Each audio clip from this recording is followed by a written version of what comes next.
right, I'm going to attempt to show you guys a completed map that I have done. I did this really fast.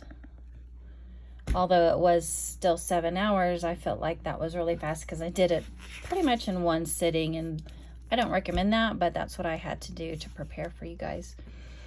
So this is what I call the cover page. There's no verse written up here, so write out your verse right here, just so you have it available. This page is, I like to call it kind of like a hypothesis. So it's your educated guess about these questions based on the verse. So what is the point? Based off of this, just as the Father has loved me, I also loved you. Abide in my love. I felt like it was abiding in Christ's love was the point at my first read. Why is it important? I didn't feel that out until I got to the next step, because this verse by itself doesn't tell us why it's important to abide in his love. Okay, then how do we respond? By abiding. That's really all I had at that moment. So by abiding, and all the other parts in here that I've written down, I got at the next step, which is the context board. So for this, really, you just need to write out the verse, the reference for it, John 15:9. Write the verse out in full, and then select your translation that you're using. We used NASB. And then through Blue Letter Bible or any other means you have, fill out all this information: author, where, dates, who is speaking or who is being spoken to, and what's the context, what's going on in this particular chapter that we're reading. So in this case, it was John. It wasn't actually stated John, but by his omission of his name is how they said it was clear that it was John. It was in the upper room. It was the end of the Last Supper, called the farewell sermon, and Jesus was speaking to the disciples before he died. And then down in this section here, it's just really for you to write out more information. And what I recommend is in your Bible, let me just pull it up here real quick. John 15, just one second. So it might be different in everybody's. Each translation might have a different chapter heading, but in this one, it's the relationship of believers to Christ, and then to each other, to the world. Those are the headers that I'm talking about. So that's different than even what I wrote down. I used the one that was in my Bible app, and it said Jesus teaches about the vine and the branches. That's the very beginning. Now we were at verse 9, which he's not talking about the vine and the branches anymore at that point. So then I read back up to the beginning of the chapter to see what's happening, so I can understand the full context of this section. So then I felt like verse 5 was where I wanted to begin notating this. So I wrote out verse 5 and 6, 7, 8, 9, 10, 11. And this is just up to you. It's not right or wrong, whatever you choose to write here. That's just the ones that I picked out. And then I felt like circling the word abide, because that's what we're studying, and we saw it like in every single verse. So then as I was writing these, because I had just done the what, why, and the where, the what, why, and the how, I was thinking about that. So chapter 5, I thought that's a what and a why. So then I went back over here and I just wrote chapter 5, bear fruit, verse 5, and I didn't end up actually writing it there, but it did, I think, fit in both. And then verse 8, I actually wrote, this is a how. And then I'm like, well, it's a why. But then I was like, oh, it's a what too. This is really kind of everything. Chapter 10, I thought was a how. Verse 11 was the why. And you can pick up on the whys pretty easily because it almost always says so that. So that's a why. Make my joy in you and that your joy may be full. So you can come back and write these down on this cover page and see that's where that was. And I thought complete or full would be very interesting to do a map on as well. So I just made a little note to myself. So that's really all that I put on the context board, although I did find a commentary by John MacArthur that I thought was pertinent to this, talking about abiding and remaining, regarding to salvation, bearing fruit and not bearing fruit and all of that. So I just added that there. Then the discovery board, just fill out, as it says, I wrote out the verse again. The key words that we had already chosen were abide and love.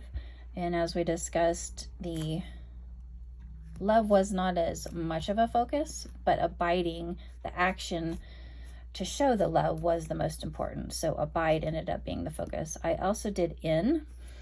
I knew I wanted to do that because I had done it previously, and I wanted to see how it fit into this particular verse. So then go to the Hebrew Greek. That's where the Blue Letter Bible comes in handy, or Strong's Concordance. I just wrote the word abide. The Greek word ended up being meno, and that definition was to remain. I also found it was called yashab, meaning to dwell. Also, it said abode, which is the past tense.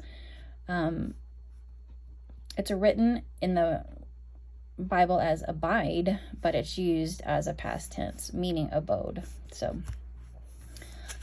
then I also went back and did love at the very last minute because I had been focusing on abide. So I wrote the Greek word and the definition there.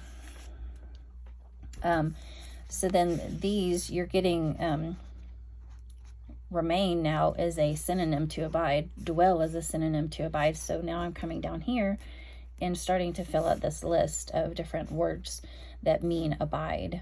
Same thing for love. I've got benevolence. I actually didn't even write it there because I did them kind of out of order, which is how this is going to work. However your brain is flowing at the moment is the order that you're going to end up doing it. Then I went to translation. You just, even in the YouVersion or Bible app, whatever you have, Blue Letter Bible does it quickly for you. It's just all right there in one screen. Write out only the words that are different, the ones that we're focusing on. So NASB is actually loved with a D, which we talked about. That'd be interesting. Like, why is it loved, like past tense and not just love?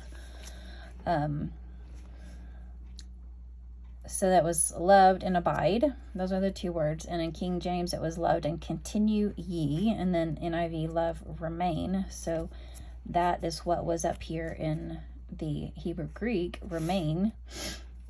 And then the continue wasn't up here, just as a note on the side. And then ESV was love and abide.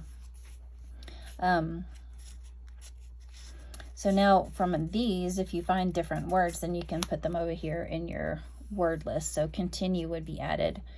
The other ones we already had from our Hebrew Greek. And you can see as I was in the Blue Letter Bible getting these words, I was finding verses already. So I went ahead and just wrote the reference out.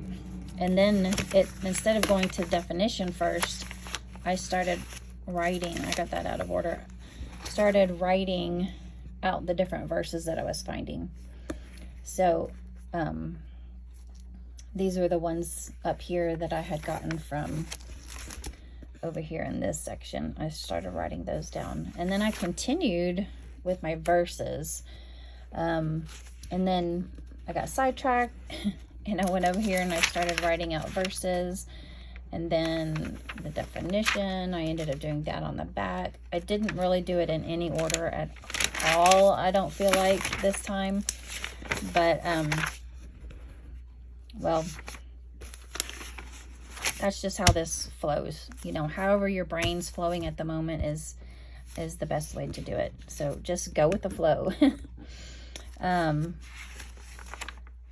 The pages here are just places for you to put the information that you're finding. And if you don't feel like you can fill them out as you're finding it, use paper.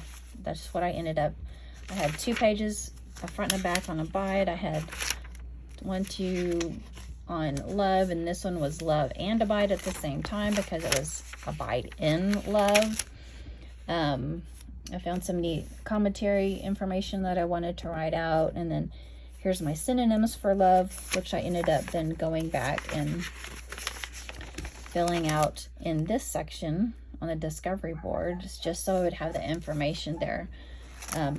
Because you can imagine if you're going back in a couple weeks or even a couple of days, more or less a year or so, and you're trying to decipher all of your notes, it's going to take you a long time to go through all this information. So if you just, while you're in the moment, put it where it needs to go in the different forms, then you can go back and recall it faster. And that's really the point of this, is to organize all the information, because you spend so much time on it, you want to be able to use it later. So that's why we've done tabs for each verse, and then you add a second one if you want for the word. So when you come back later, you're like, I don't remember the verse, but I remember the word, so I'm gonna go to that. And then you can come straight back here and look at your map, say that was the word, this is what it meant. And then on my other one, I was like, that was the word, and then that's the verse. And then go to your boards, and there's the entire verse written right there, all within just a few minutes. You found all the information that you needed. So that's how these are supposed to function. So these boards are pretty self-explanatory, just writing down your definitions with the words. This is what my keyword map looked like. The verse went in the middle. I realized these are too dark. It was darker than my printer printed, so later on the next printing it will be lighter, but for now you might need to use a marker or a pen to write in these darker boxes. So these here are the main keywords that you're, I don't see, not even that one. I do that pretty much every time. It's this center one. See this? These arrows, those are the 3 main ones coming off of the main verse, okay? So all of these, and I tried to make them a little bit darker color. And you can see the arrow come off the center. Those are your main words. So how did I get those words? Well, from here. These are the words. As I continued to look up definitions, I picked the ones that spoke to me at the moment. So different ones are going to speak to you. You may not even have written down some of the words that I wrote down, and vice versa. You might write down some that I didn't get, and that's why we want to meet in person, so we can share all that good detail that God gave us. So I chose remain and continue, persevere, and I think Terry also, but I began starring the ones that were meaning a lot to me.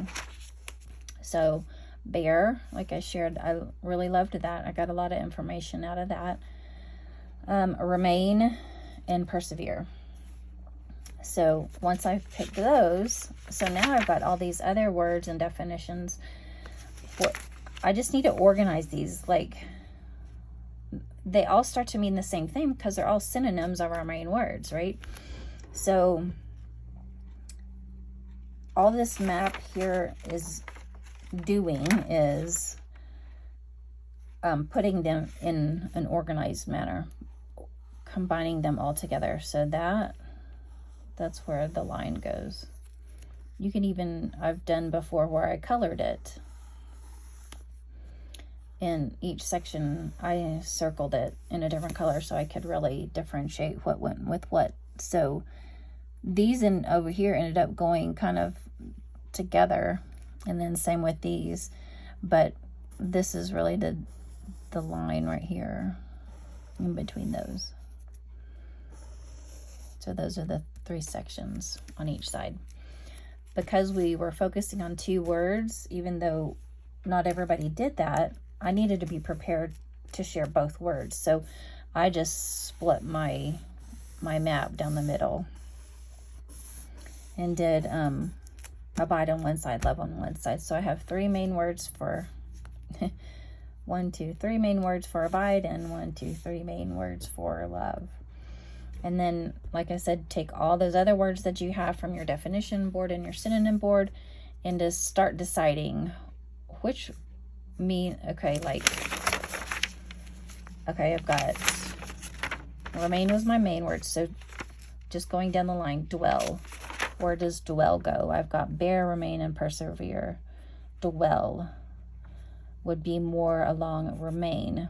It's not bearing, it's not persevering, it's staying, it's remaining. So I put dwell right there. If you want, you can write a small little definition, like appear, to hold in the mind, to keep, bearing, patience, keep. That's all kind of the same. So you can do that. Anytime you add something, like you draw a line, circle it, so you know that one I meant to go with continue. Stay is like steadfast, and circle that. I happened to have some verses at the time I was writing this, so I went ahead and wrote those out because I had written them over here, so I went ahead and transferred that over here. And then we have a whole nother verse board because obviously you see how busy it gets and so much information, but you can use it like that and go ahead and put your verses by each of your words. And you don't have, I do recommend writing the full verses out, but in this kind of map, you don't have to write the full verse out because it's on a board. So you're like, okay, Romans 6:1, continue. You can go to your verse board, find continue, find Romans 6:1. I didn't happen to write it down because I ran out of room on this, and I believe I ran out of time too, but that's how it should work. If you've got something written down on a map, you should be able to go, oh, there it is, and then see, there it is, that's what it says. Okay. So that's really all to this. Hope that makes sense. You can message me if you have any questions. I got this out of order. I did it, the verse and on the keyword and vice versa, so I got it mixed up, but they're laid out the same, so it didn't really matter. It's just harder to see because now my verses are on the back side of my board on my map, and I had to go back and forth like that, which is kind of annoying. But so on this one, I just wrote the verse in the middle. Again, that one's even darker, so that one's really hard to see. I went ahead and put my words again. I did them in a different order even. I think on this other one, bear is up here, persevere is at the bottom. If you want to make it make more sense, you can do them in the exact same order. So then this is my verse map. So I used all the information I had written down over here and then all my other notes to pull this together. So persevere, I had just started writing out the verse references in here, and then on some of them that were quick, I could just write, well, continue goes with Romans 6:1. And dwell goes with Psalm 91:1. I really like that, so I wrote the whole verse out. You can do that. It's really up to you. Again, there really is no right or wrong way to do this. So again, on this one, this side is abide, this side is love. I have used my 3 main words that I used on my other map to come over here and add the verses to. And you can see sometimes bear and abide, they're all synonyms again. Like I said, they're all defining the same thing. It's just you can organize them in groups. there's different components of abide in this example: persevering, remaining, bearing. They're all a little bit different, so you can organize those thoughts together. But bearing and abiding, I felt like this verse went and defined both of those, so I put it in the middle and drew an arrow from both to that. And I think that's it. I thought this was interesting because I had just heard from Lisa about her mom's accident, and bearing, loving one another is bearing another's burdens, and which is Galatians 6:2. And so in praying for her, we were bearing her burdens with her, and sharing those concerns with the Lord and asking for prayer on that. So that was a neat example of how we could do that. So that's that. Hope that makes sense. Again, just ask any questions. You've got my email, you got my phone number, and then the reflection board. We didn't really get to go over this a lot. It's very self-explanatory. And really all I did was in the rewrites, all I did was replace it with synonyms. Exactly what this says. Rewrite it, replacing synonyms. So write the verse there so you have it as reference. So just as the Father has loved me, we're going to replace love. I have loved you. We're going to replace that loved, and we're going to replace abide and love, because we have all the synonyms. So I'll go back over to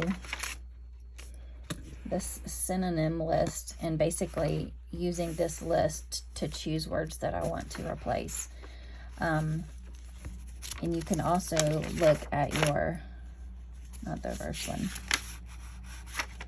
Oh, it's on, see, I did it wrong. It's on the back of this one. You can use this map, the keyword map, to find different words, like for love, just as the Father has loved me.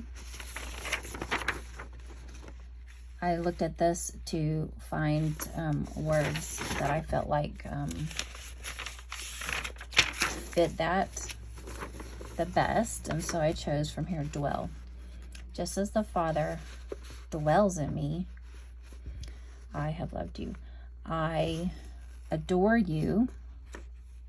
I got that one from in here, I believe. So just as the Father dwells in me, I adore and am devoted to you. And then abide in my love. So how do we abide in the love? Persevere in opposition, which is something I learned, with patience. Remember bearing patiently. So I pulled that into this. Persevere in opposition with patience. Producing a yield, that goes back up to verse 4, talking about the vine and the branches. So producing a yield for me, while you eagerly await in expectation of my return. So await was one of my words on this side, I think. Await, remain in suspension until, and fill in the blank. So that's where I got eagerly await in expectation. And then what are we waiting for? His return. So I just tacked that on at the end there. And I'll do the anti-verse here in a second. Summarize what you learned. Christ is love itself. Obeying is tied to abiding, and abiding is tied to love. I got that from one of the commentaries. So love is evidence of your obedience. Love is your fruit that you're bearing. One of the ones listed, the most important one. How can you apply it? I put devoted, be devoted to regularly to regular quiet times and disciple other women. That's 2 actual things that you could do in your life. And my quick prayer was, help me with that, to be disciplined and to balance in my time and responsibilities. I could have gotten all pretty wordy like that, but I was running low on time, and we don't have to pray all wordy like that to the Lord. He knows our heart. But it's good to write it down and spend a few minutes with God, sharing your concerns in your life, things he can help you with, and how you love him. So the anti-verse up here, I don't want to spend a whole lot of time on the anti-verse, but I think it's a worthwhile exercise. So I just right up here wrote out the antonyms. What's that? 1, 2, 3, 4, 5, 6, 7, 8, 9 or 10, and then 5 or 6 of these for abide and love. So then as I'm rewriting the verse, which I have up here at top for my reference, I chose as opposite as I could, and the ones that made the most sense. And I couldn't even write it down. I just couldn't do it. It's awful. It felt horrible, but I went ahead, just to share it with you guys, I went ahead and wrote it down. Just as the Father loathes me, instead of I have loved you, I also detest you. Instead of abide, I put flee and run away from. And abide in his love, the opposite of love, I thought in this case could have been abandon. So I put abandonment. So flee and run away from my abandonment. All of that is complete opposite of everything that God is and what he wants us to do. This is very strong, so hopefully you didn't see yourself in this at all. Although if you look at the one little word at the very end, neglect or forget, how often do we neglect and forget to do our quiet time, or neglect spending time with God, or reading our Bible, or even studying it? So, I mean, that's in there. That's the opposite of love, and we don't want to do that. So if we find ourselves maybe in just that 1 or 2 word, you can use it down here as a prayer. Please, Lord, don't let me forget or neglect. I do love you. I want to love you and show you that I love you. So that's something that you could use to prompt you in your prayers and things, of how you can apply it to your life. So don't neglect to do this page, because it really, really is most important. And I keep reiterating,